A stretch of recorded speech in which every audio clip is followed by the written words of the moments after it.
We're opening up the mailbag to see if the Celtics can run away with the top seed. Their mental toughness, Mazzulla ball. I'll dive into that and the MVP race. Can Jayson Tatum make a push? It's all right now on the Locked On Celtics podcast. Be ever ready. Recognize the city of champs. Boston, baby, we do what you can't. Locked on number 18, Tatum and Brown, J-team, step back. We gon' wet that and slay teams. Of course, the Celtics, who else could it be? Screaming like KG with the Larry O.B.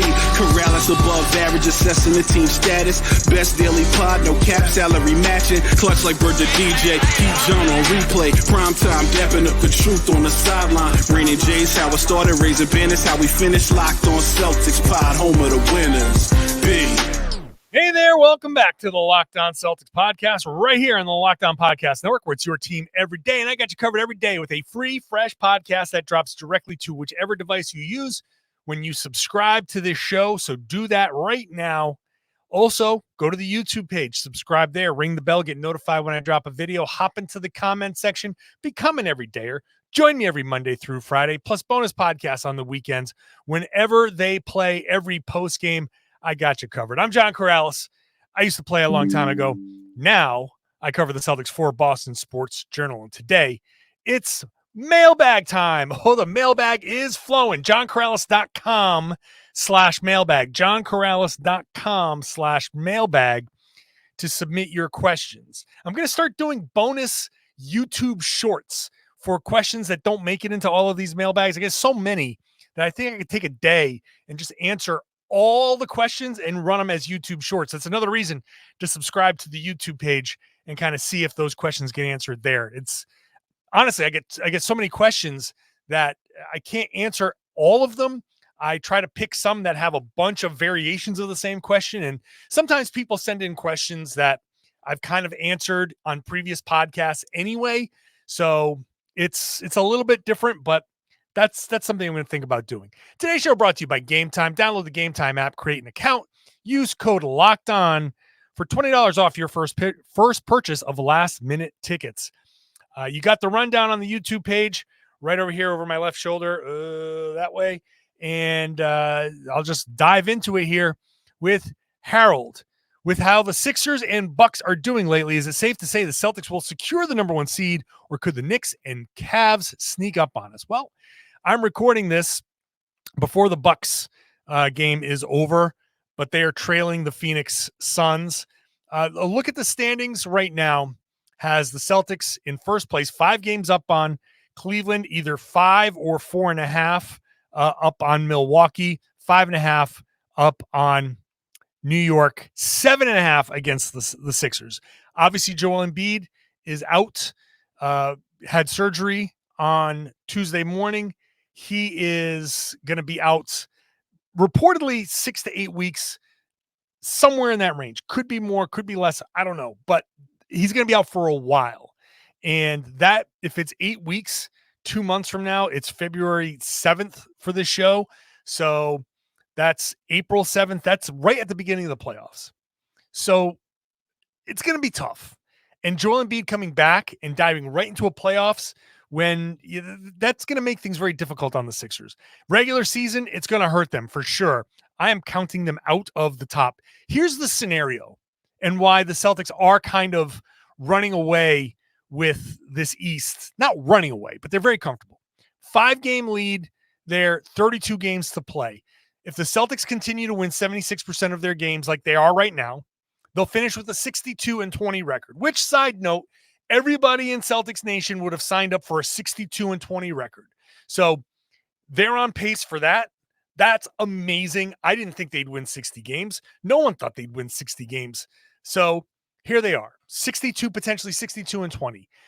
For these teams to tie, Cleveland would have to go 30-4. Milwaukee 29-3. The Knicks 30-2. Philly 32-1. Those are all very outrageous records to match the Celtics if Boston continues to win at 76% winning percentage. Maybe Boston slips a little bit, drops to 74, 70, something like that, whatever. Those numbers change. But also, Boston already has a tiebreaker against Cleveland, so they need to win one more. They already have the tiebreaker against New York, so New York would need to win one more. If they beat if they beat Philly once, if they beat Milwaukee once more, they have tiebreakers. So add another game because they couldn't just tie the Celtics. So all of this is to say, Boston has a very comfortable lead at 5 games. And with the way that they're playing, with the way that they're winning, this is a very tough task for the rest of the East. So I think the Celtics, with this very important caveat, very, very important, they have to continue playing the way they're playing. They have to continue with that mentality. They have to continue doing the things that they're doing well, and they have to improve on the things that they're not doing well. This is where the mentality that Joe Mazzulla is talking about comes in. This is where all that mentality that these guys keep talking about, fighting through these doldrums. They have to come out and beat the Hawks. They have to come out and finish strong before the All-Star break, and then come out of the All-Star break and hit that ground running. It's going to be a tough March that's mostly on the road, and hopefully a nice strong finish at home in April so they can finish and be in that top seed. So I feel good about their chances. I feel good about where they are. I think they are playing extraordinarily well. The stats point to that. They are the top seed, and I think they're in a good spot to continue being the top seed. So that's where I think they're going to finish. The Knicks and Cavs just don't have enough time, and they're just not good enough. I don't think they're playing great right now. The Cavs have won 14 of 15, but that can't keep up. That just can't keep up. So that's where I think the Celtics are going to be. Malachi asks, Nick Richard to the Celtics? Would the Celtics do this? Would the Hornets do this? Would you entertain the idea? Well, yeah, he's a center. He makes about $5 million a year. He's getting some minutes in Charlotte, but that doesn't mean much. He's he could be a decent insurance policy. And at $5 million, if the Celtics are either willing to move a couple of their bench guys to accommodate that, or use the traded player exception, which is $6.2 million, then yeah, they could bring Nick Richards in. That's fine. Adam Himmelsbach tweeted that sources are saying it'd be a surprise if the Celtics don't complete a deal by the deadline, most likely for a player who can essentially serve as injury insurance. Essentially serve as injury insurance. That does not make me think they're going after the Andre Drummond type, because Andre Drummond would want to be a rotation player. Maybe Richards can serve as that. Maybe it's somebody else. Maybe they just kind of want to reconfigure the bench and have another big there. Maybe that's the route they go. Maybe another wing somehow. Okay, that's all fine.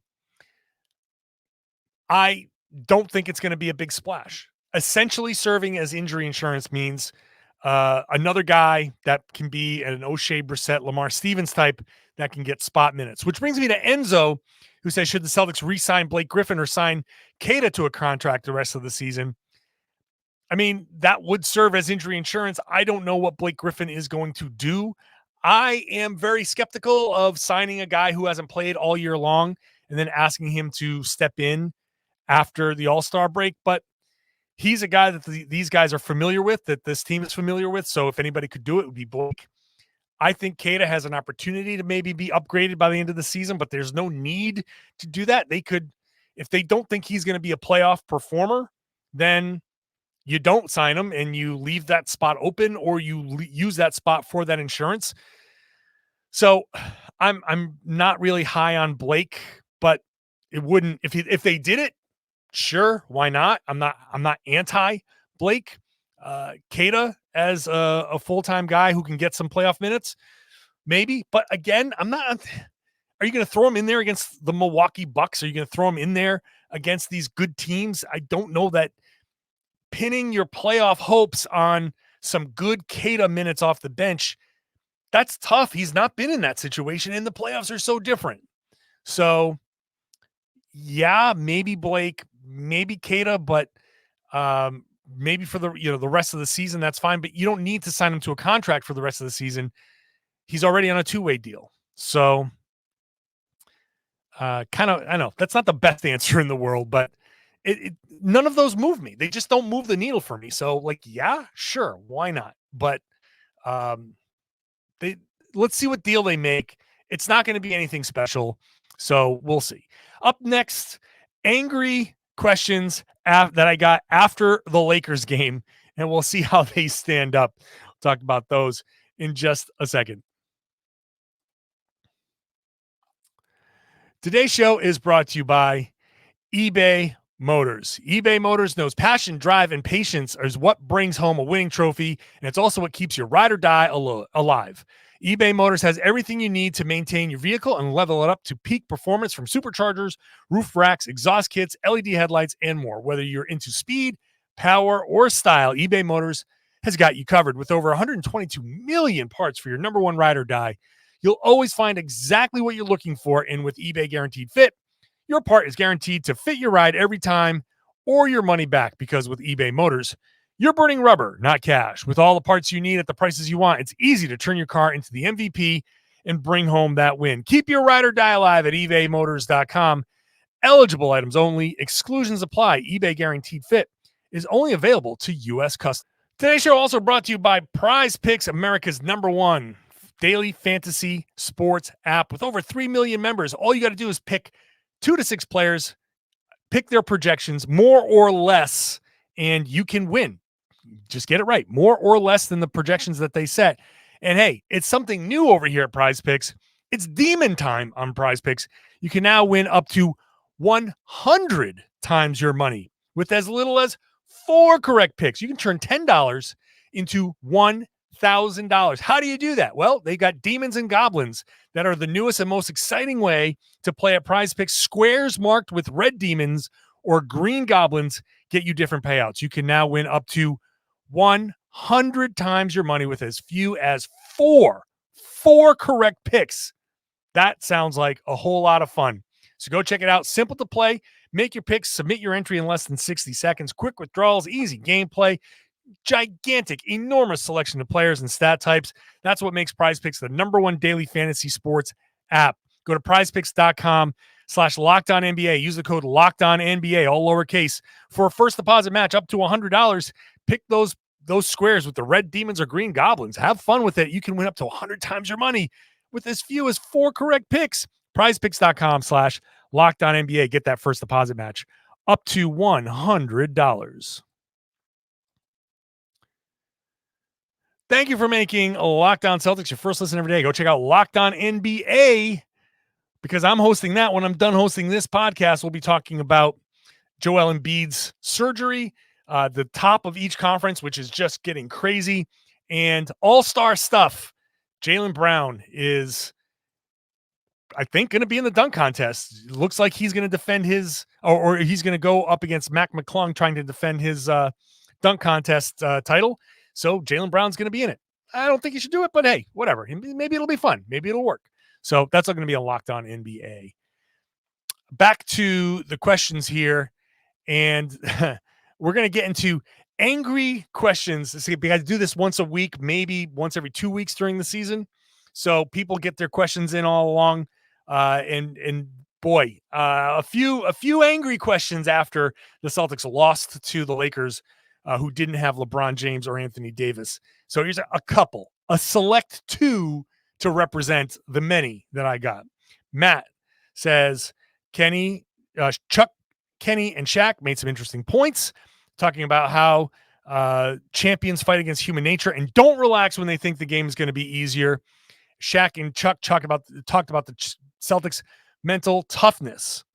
Chuck asks this question. Chuck M says, this game showed a lack of mental toughness. They are not as good as their record shows. What can they do, and who can they add to resolve this issue? Okay. I hope by now Matt and Chuck have calmed down and understood. Like, you're probably listening and going like, okay, maybe I was a little over the top there. Do the Celtics lack mental toughness? No, that's not true. Look, let me start with this. We put a huge emphasis on that Lakers game because it's the Lakers. And losing to the Lakers is just a cardinal sin. So everybody's going to be like really worked up about that. They didn't have LeBron. They didn't have AD. That was an embarrassing loss. That was an inexcusable loss. That was an unacceptable loss. Whatever word you want to use, that all applies. Totally valid. No one's excusing that loss away. However, I'm going to push back on what Kenny Smith said. Champions fight against human nature and don't relax when they think the game's going to go easy. Champions lose these games all the time. Go look at what the Denver Nuggets did to close last season. Go look at what the Denver Nuggets did over March and April. They were awful. They were losing games like this all the time. They went on losing streaks. No one could fathom what they were doing. Oh, this is not what a champion does. And they won. Now they have Jokic. He makes things a lot better. And when they tried, they won.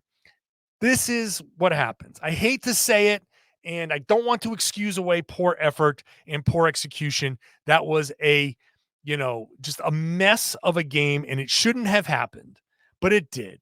And they bounced back, and they beat a completely decimated Memphis team by 40, right? They did what they were supposed to do in that game, and they didn't let it linger. The Celtics have not lost 2 games in a row more than once this year. They got 1 2-game losing streak. They have not lost 2 in a row other than that once, okay? So they've not lost 3 in a row. They don't have losing streaks throughout the course of the season. They have the league's best point differential, which means they are blowing teams out a whole lot more than they're getting blown out. Those things happen. Do they have mental toughness? They are one of the best teams in the clutch in the NBA this season. Their clutch numbers are good. So they are on pace to be a 62-win team. So you can't tell me that they're not as good as their record shows. You can't be a fraud and be on pace for 62 wins. You can't be. So I'm just pushing back on the reactions there because while we all understand that game was unacceptable, like dial it back a little because there's a much bigger picture involved. And when you look at what the rest of the league is doing, the Celtics are actually pretty good. I mean, we're doing this. The Oklahoma City Thunder lost to Utah. Utah is now a 500 team, right? But these good teams keep losing they keep beating these good teams. In fact, let's see, the Utah Jazz against 500 and above, they've got 13 wins against teams better than 500. Let's just go down the standings here real quick. The Spurs have beaten 4 good teams. The Blazers have beaten 8 good teams, 500 and above. The Grizzlies have beaten 11. The Rockets have beaten 13. The Pistons have 1. The Wizards have 1. The Hornets have 4. The Raptors have 7. Good teams lose sometimes to bad teams. So keep some perspective and let's not fly off the handle here. Let's get into Jay. Are huge early leads a problem for this team? Along the same lines here. I know it sounds really weird. I think the Pacers game shows my perspective fully. When they're down going to halftime, they play good basketball. Why does it always seem they have to take the game more seriously when they actually face a threat? Well, I mean, yeah, are you going to relax when you get an 18-point or 20-point halftime lead or a halftime lead at all? Yeah, there's a tendency to relax. Again, it doesn't happen all the time. I think one issue here is people are getting last season and this season they're just jamming them together. And this season's a different team. This season's team doesn't do as much. We're looking at last year's team and it's just not the same, right? I know it's Tatum and Brown and Al Horford, but it's also Porzingis and Drew Holiday and Derek White who has improved. Sam Hauser's better. The bench is different. The coaching is different. There's Mazzulla has improved. The coaching staff is different. The dynamic is different. So let's not lump last year completely into this year and treat it as all one big thing, right? Our team's going to kind of relax sometimes when they have a halftime lead. Yeah, you go into the half, You relax. You kind of feel like, okay, yeah, we got this. You come out. It's tough. Like the third quarters have been tough. No doubt about it. The third quarters have been an issue this season that shouldn't be. But it's also, they have also been able to hold on and win a lot of these games. So it's some of it is human nature. Some of it is you relax when you've got a good lead. And I think one thing that the Celtics need to do is recalibrate what they think a good lead is, right? Because 20-point leads are kind of that natural, oh, we're up, we're easy. But in this NBA, they got to recalibrate that and say a 20-point lead is not what it used to be, right? And I think everybody has to understand that, including the Celtics. So that is something that is part of their progression, but they've been able to rectify things. They have not generally let bad quarters drift into bad halves. They've just been, everybody has a bad quarter. I don't want to sound too dismissive. I'm not trying to be dismissive of things. We want them to be perfect, but I think the one thing that we can bank on with this team is when they're not perfect, they still kind of get out of it pretty quickly. So I feel pretty good about where they are. All right, let's wrap this up with what Mazzulla ball is and the MVP race and a lot of other stuff here on this mailbag edition of the Locked On Celtics podcast. Today's show is brought to you by Game Time. Game Time's got you covered with last-minute tickets at the best prices you're going to find. Don't go and get that frustrating experience that, trying to find last-minute tickets. You shouldn't have to worry. They've got last-minute tickets, flash deals, zone deals. Easy to find and buy these tickets for any kind of event that's going on in your area. Concerts, sports, comedy shows, anything that you want. You can check out the view from all the seats in the venue. Just open up the app, click the seat. You can see the view from the seat. And with the lowest price guarantee and even cancellation protection, there's all sorts of reasons to use Game Time to buy your tickets. All in prices show your ticket up front, so you know what you're getting. You know the deal that you're getting. You can buy the tickets in seconds. And zone deals, they pick the seats. You just pick the section. The Game Time guarantee means you get the best price. If you find tickets in the same section and row for less, they credit you 110% of the difference. So many reasons to use the Game Time app. Download it, create an account, use the code Locked On. Here's another great reason: $20 off your first purchase. Terms apply. Again, create an account, redeem the code Locked On, LOCKED, Locked On, for $20 off. Download Game Time today. Last minute tickets, lowest price guaranteed. Hey, the trade deadline is right around the corner, and we've got you covered on the Locked On Fantasy Basketball podcast for live reaction. Check it out Thursday, 1 p.m. Subscribe to Locked On Fantasy Basketball on YouTube. Don't miss Josh Lloyd breaking down every trade. You got analysis and insight that you can only get from Locked On Fantasy Basketball. Part of the Locked On Podcast Network. It's your team every day. Let's get back into the mailbag. Let's finish this off strong. Maybe that third quarter wasn't so great for me. My fourth quarter here is going to be strong for the Celtics. Lewis says the win against the Grizz was great, but I still want to pick on the fact that we gave up 16 offensive rebounds against basically the Memphis hustle. Should we look for a big man to help solve this problem? No, do not look for a big man to solve your rebounding issues. It's not a big man problem. It's a wing boxing out problem. A lot of these offensive rebounds come from wings and guards. You just have to be mindful of where these guys are crashing from and then box them out from there. So this is not just the traditional, rebounding issue, let's get a big guy, because the big guy is going to end up being switched. They end up in different parts of the floor. It's not just traditional big guys go grab rebounds. It's Tatum and Brown and White and Holiday, and all of those guys just need to be better at boxing out and not giving up those offensive rebounds. The Celtics are one of the better rebounding teams. They are one of the better defensive rebounding teams. They don't give up, despite what you think. When they give up offensive rebounds, they have these games where they give up a bunch, but they also have a bunch of games where they give up kind of like none, and they don't have a ton of second chance points. And it works out where the Celtics are one of the better teams at allowing second chance points. They I wish I had that number off the top of my head. I had it before, and I apologize for that. But they are amongst the top. They're in the top half of the league. I think they're in the top 10 in second chance points allowed. They could be better.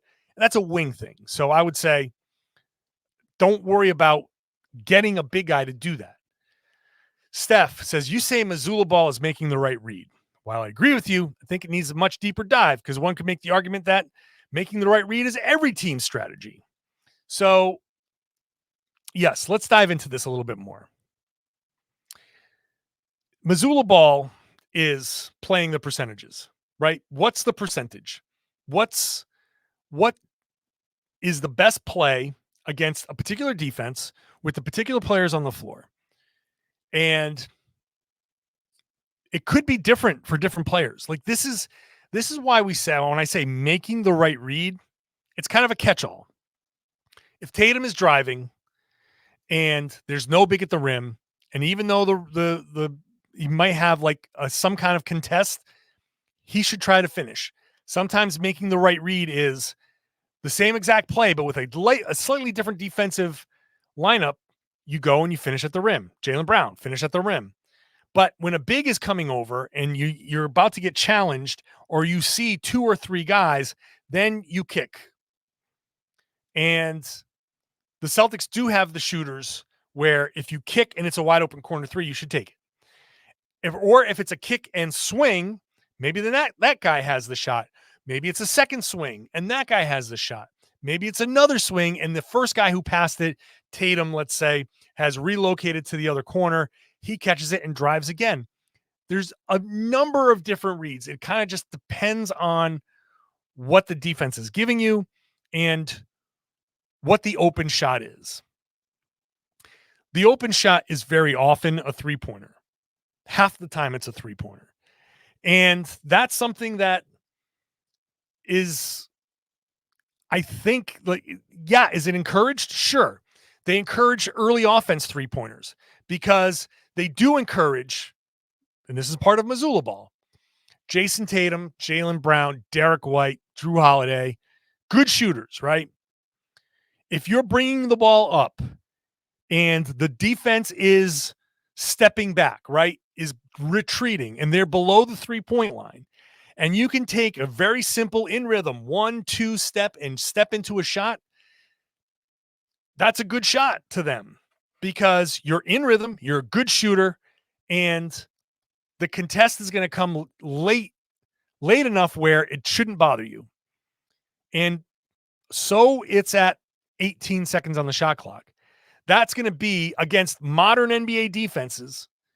That's going to be your best chance to get a good look in that defensive possession, especially against a team that's setting its defense and one guy happens to be retreating a little bit. Those are the right reads. And for us, we say, why shoot it with 18 seconds left? And I've said it on the podcast. I've said it on this podcast before. And I've come to learn that when you look at a possession, in that particular possession, Jayson Tatum stepping into a 3-pointer at that point might be the best shot they get. Now, I agree with the mentality to say, well, maybe the best shot that they could have gotten if they just worked the ball around a little bit might have been a layup, and that would have been a better shot. I get it. I understand that. But when the math is telling you to get up as like 100 shots if you can, and the Celtics don't do that, but you want the volume and you want to get the best possible look, and you want to get it whenever it is in the shot clock, just because it's 19 in the shot clock, that's when you take it. That's modern NBA basketball. It's not what I grew up on. You hear, like, I listened to Paul Pierce and Kevin Garnett on their podcast talk about there are shots being taken in today's NBA that would have been bad shots, would have gotten guys benched 20 years ago, right? In their heyday. But this is what the league is right now. And we have to accept it. I hate to tell you that, but we have to accept it. Because while you And I love you for it. You're watching the Celtics religiously, and you're not watching every other team religiously, because who has the time to do that? I do it because it's my job. It's not your job. But I can tell you, a lot of these other teams are doing the exact same kind of thing. And that's what modern NBA basketball is, because the math is there. And it's not just nerds taking over the game. 3 is so much more than 2. And sometimes if you get your best 3-point shooters opportunities, then whenever they get the opportunities is when they get the opportunity. That's it. So that's what Mazzulla ball is. Sometimes it's drive and go for the dunk, go for the layup. Sometimes it's pull up and there's a mid-range jumper there. Sometimes that's the best shot you're going to get. But it's who has the ball, what's the defensive alignment, who's on the floor with you, and what's the right play to make there. I hate to say it, that's what it is. It's on the players to say, okay, this is my bread and butter. This is where we are. And situationally, it could be a little bit different. Maybe a guy's got 3 fouls, 4 fouls, 5 fouls, different parts of the game. You want to attack him. You run something different.